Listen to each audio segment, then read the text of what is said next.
দিদি, তোর নতুন ফ্ল্যাট থেকে ঘুরে এসে মাকে সব কিছু বললাম খুঁটিয়ে খুঁটিয়ে। তোর ঝকঝকে মোজাইক করা মেঝে, ইমালশন লাগানো দেওয়াল, আধুনিক ডাইনিং টেবিল, জানালা দরজায় লাগানো দামি পর্দা, এমনকি তোর ব্যালকনিতে রাখা বাহারি পাতার টব, সব কিছুই বললাম মাকে। নগেন দত্ত লেনে আমাদের আলো বাতাসহীন একতলা ভাঙা ঘরে বসে মা সব শুনলেন চোখ বুঝে। শুনতে শুনতে মার মুখে ফুটে উঠছিল হাসি আর চোখে আসছিল জল।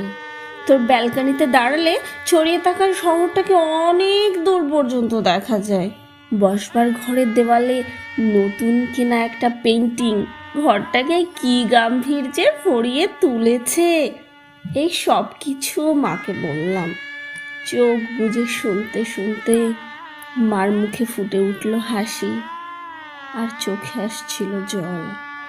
তোর চেহারাটা আগের চেয়ে অনেক সুন্দর হয়ে ফর্সা হয়ে গেছিস, অনেকটা।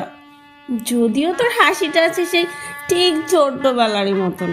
জামাইবাবুর মুখে শুনলাম সামনের পুজোয় তোরা নাকি পুরো দক্ষিণ ভারতটাই বেরিয়ে আসবি। মা নগেন দত্ত লেনের অন্ধকার ভাঙাচোরা ঘরে বসেই সব শুনতে শুনতে হেসেছে। আর কেন জানি না মার চোখে এসেছে জল।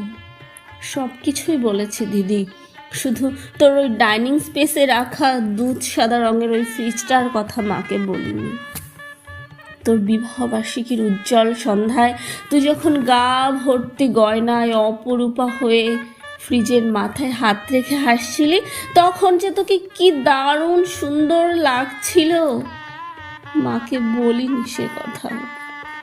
বিবাহ বার্ষিকীর সন্ধ্যায় তোদের আনন্দ উজ্জ্বল অ্যাপার্টমেন্টে তুই আর জামাইবাবু যখন ওই ফ্রিজটার পাশে দাঁড়িয়ে হাসি হাসি মুখে মালা বদল করছিলি রসিক বন্ধুদের অনুরোধে, আর ক্যামেরার ফ্ল্যাশে ঝিলিক দিয়ে উঠছিল উপচে পড়া খুশির মতো, তখন ঠিক তখনই দিদি আমার চোখের সামনে স্পষ্ট হয়ে ফুটে উঠেছিল হাসপাতালের করিডোরে বাবার ভেঙে পড়া মুখটা।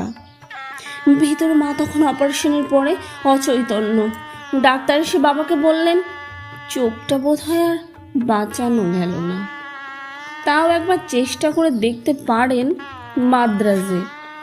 যদিও সে অবশ্য অনেক টাকার ব্যাপার। হাড়ি কাঠে আটকে পড়া অসহায় শিশুর মতো করুণ দেখাচ্ছিল তখন বাবার মুখটা। সিঁড়ি দিয়ে নেমে আস্তে আস্তে বাবা আমার কাঁধে হাত রেখে বলেছিলেন, কমলাকে শুধু সারা জীবন দুঃখ কষ্টই দিলাম।